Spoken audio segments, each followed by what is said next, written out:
예, 가정의 달 또 감사의 달을 맞아 드림재단 소식 전해드리겠습니다. 3월과 4월에 애터미에서 굉장히 큰 또 귀한 기부가 있었습니다.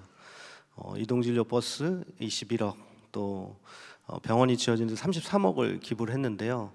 사실은 이러한 큰 금액의 기부가 되는 것보다 더 중요한 것은 그 현장에서 사명으로 섬기는 사람들입니다. 그것이 없다면 저 돈은 낭비가 될 수도 있을 것입니다. 그래서 그 현장에 우리 수고해주고 있는 언성 히어로, 아직 이름이 불려지지 않는 그분들의 스토리를 좀 전해드리려고 합니다. 아마 지금도 이 이동진료버스는 의료 소외계층이 있는 캄보디아의 전역을 다니고 있을 겁니다. 많은 분들이 이 버스를 기다립니다. 왜냐하면 간단한 진료조차도, 검진조차도 못 받아보신 분들이 많습니다. 그래서 가뭄의 단비처럼 이 버스가 올 날을 이렇게 기다리신다고 합니다. 그 현장은 어떻게 보면 매우 열악할 수 있습니다. 그러나 여기에 사랑으로 섬기는 우리 그 봉사자들의 얘기를 들어보면 좀 환경을 개선하고 이런데 며칠간 또 계속 하시는 분들도 계신데, 뭐 사회 샤워 시설이라도 마련한다든지 그런 건 어떠신가요라고 질문을 했더니 그런 거는 전혀 필요 없고 더 많은 환자들을 볼 수 있도록 해주세요. 그러니까 결국은 자신의 삶과 에너지는 더 소진되는 건데, 그것을 행복과 사랑이라고 정의하고 살아가는 분들이 있습니다. 이런 분들이 계시기에 아마 이렇게 아이들이 살아나고 그 캄보디아 전체가 살아나는 그런 결과가 있는 것 같습니다. 제가 지난번에 캄보디아를 방문했을 때 그 현장에서 너무나 반가운 얼굴, 또 그 의료 선교사 한 분을 만났는데요. 그분의 스토리를 좀 전해드리려고 합니다. 바로 이 정근모 선생님입니다. 제가 정근모 선생님을 처음 만난 것은 아마 3년 전, 지금으로부터 정확히 3년 전 드리미 스쿨에서였습니다. 캄보디아 병원을 짓기 위한 워크숍을 하면서 우리가 다 같이 애터미, 드리미, PMCI 예수병원에 동역자들이 모였습니다. 기도로 정말 이 일을 위해서 우리가 함께 올려드리고, 정말 캄보디아의 병원이 세워질까, 그런 겨자씨만한 작은 씨앗과 같은 믿음으로 시작했습니다. 그것이 어떻게 돼야 될지 하나님의 뜻을 구하고, 또 그런 일들을 해 나가는 사람의 자세는 어떠해야 될지, 그리고 각자가 그 신앙 간증, 그리고 각자의 각오를 다지는 그런 시간이 있었습니다. 그런 시간에 모인 분들이 한 분 한 분 돌아가면서 다 간증을 했던 그 기억이 납니다.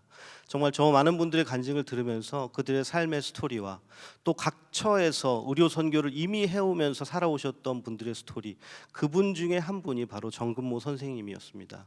정근모 선생님은 태어날 때부터 쌍둥이 미숙아였다고 해요. 그래서 그 미숙아로 태어난 예수병원에서 그 가족들이 형을 먼저 살리기 위해서 형을 인큐베이터로 보내고, 본인은 형을 먼저 살리고 본인은 인큐베이터 안에 있었지만 기적적으로 생존을 하게 됩니다. 근데 그 후에 8살 때 큰 화재가 나서 자기가 다 이제 몸이 타버린 거죠. 근데 화재가 나면은 통증을 못 느낀다고 합니다. 그래서 한 2~3시간을 자기 피부 껍질을 스스로 다 벗긴 거예요. 그래서 벗겨내다 이제 쓰러지고 정신을 잃어서 응급실로 실려가게 됩니다. 그 응급실에서 눈을 떴더니 처음에는 죽어서 천국에 간 줄 알았는데 바로 설대위 원장님의 모습이 보였습니다. 그리고 그때부터 나는 내 목숨을 살려주신 설대위 원장님 같은 의료 선교사가 되야겠다는 꿈을 8살에 꾸게 됩니다. 한국의 슈바이처라고 불렸던 설대위 선교사님은 데이비드 존 실이라는 이름이 있었지만 설대위라는 이름을 택했고, 오히려 한국에 있는 의사들이 미국에 갈 때 그러면 한국 환자는 누가 돌보냐고 그렇게 한국인보다 한국인을 더 사랑했던 분이었습니다.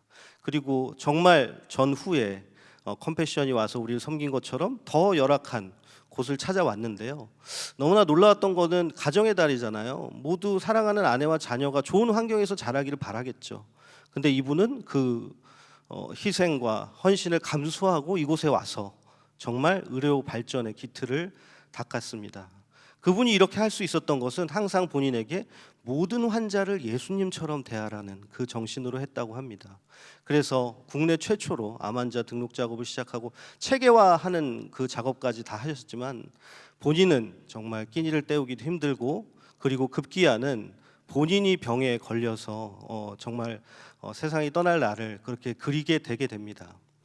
근데 이분의 간증을 들어보면 너무나 놀라운 것은, 나는 내가 죽어가더라도 한 명이라도 더 살릴 수 있는 것이 내게는 축복이다. 그래서 그분의 헌신과 그분이 심지어 모금까지 해서 이런 것들을 다 했지만 본인의 명의의 재산이 없어서 마지막에는 정말 아무것도 없이 그렇게 삶을 마감해 가야 했습니다. 그분이 치매 중에도 한국말을 하셔서 너무나 놀랐대요. 정말 이분은 한국인보다 한국을 더 사랑하셨구나. 그리고 그분의 그 집에는 설대위라는 한글 명패가 남아 있습니다. 한국에서 많은 상을 주셨어요. 한국에 정말 큰 공적을 세우신 분이죠. 근데 이분이 많은 분들을 살린 것처럼 그 중에 한 명이 바로 정근모 선생님이었습니다. 그 사명으로 자신은 의사가 됐고 캄보디아로 갔고 캄보디아에서 계속 선교를 하면서 의사 교육을 시켰고요. 그 다음에 의료 선교사 신앙 교육을 시켰고 간호사들을 양성했고 그 와중에 세 자녀를 양육하면서 그때 당시에는 병원도 없었는데 캄보디아로 갈 꿈을 꾸게 됩니다.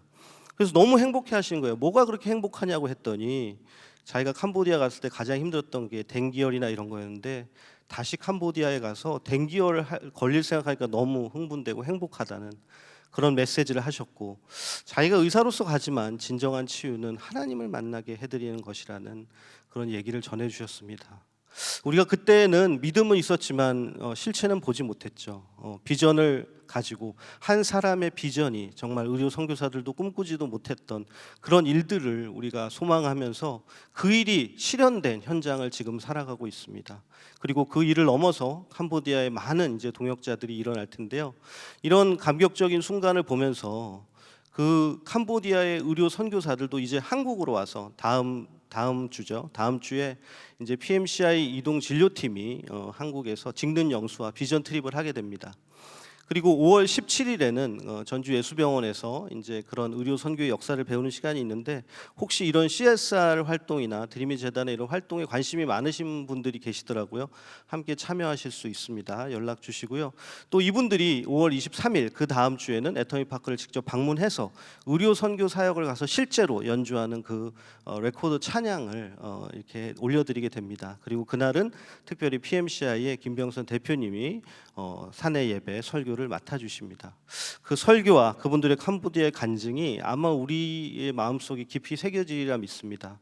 왜냐하면 그곳에 가서 이 환자들을 섬기잖아요. 근데 고령의 분들도 계시잖아요. 근데 고령의 분들을 살렸는데 얼마 안 있어 돌아가신다면 그게 진정한 사회공헌의 의미일까, 저는 다시 생각해 보게 됩니다. 그래서 우리의 봉사자들이 행복할 수 있는 이유는 그들에게 약을 줄 때 복음의 메시지를 담아서 이런 교제를 통해서 어떠한 방법으로든 복음을 전해서 그분들을 영원한 나라로 인도하는 그 작업, 그 일까지 하기 때문에 진정한 사회공헌의 활동이라고 저는 생각을 합니다. 거기에는 많은 드림이 재단의 캄보디아 목사님부터 함께 하시고요. 그 환자들도 몸이 나은 것도 감사하지만 영원한 새 생명을 얻었다는 기쁨에 감사를 합니다. 우리가 얼굴은 잘 모르지만 그곳에서 캄보디아의 많은 이런 분들이 헌신을 해주시고 계시고, 또 이분들이 직접 캄보디아에서 복음사경회를 운영하고 계십니다. 지난번에 어린이 성경 캠프가 항상 열렸던 푸놈펜 바이블 스쿨에서 이분들이 섬겨주셨는데요. 정말 많은 분들이 발 디딜 틈 없이 모여서 그곳에서 우리가 기도로서 이분들의 영혼까지도 치유될 수 있는 그 일들을 꿈꾸며 함께 기도하며 1강 또 2강, 3강에서 우리가 어떤 죄인인지 어떻게 구원을 받을 수 있는지를, 그리고 그런 사람들이 어떻게 살아야 되는지 그 메시지를 전하면서 우리가 복음사경회를 잘 마치고 왔습니다. 이 안에서 살아난 영혼들이 기뻐할 때 그것들을 더욱더 축하하던 우리 정말 좋은 동역자들이 있었는데요. 바로 이 찬양팀입니다. 이 찬양팀이 기쁨으로 함께 찬양하면서 하나님께 영광 올려드릴 때 저는 2019년에 그 날을 떠올리게 됐습니다.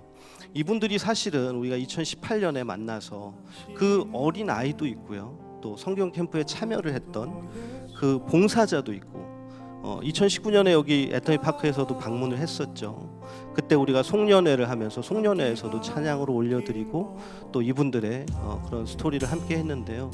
그때 그 자기 키만한 기타를 가져와서 치던 그 한 소년이 있었죠. 그 소년이 이번에 갔더니 너무나 폭풍 성장을 했습니다.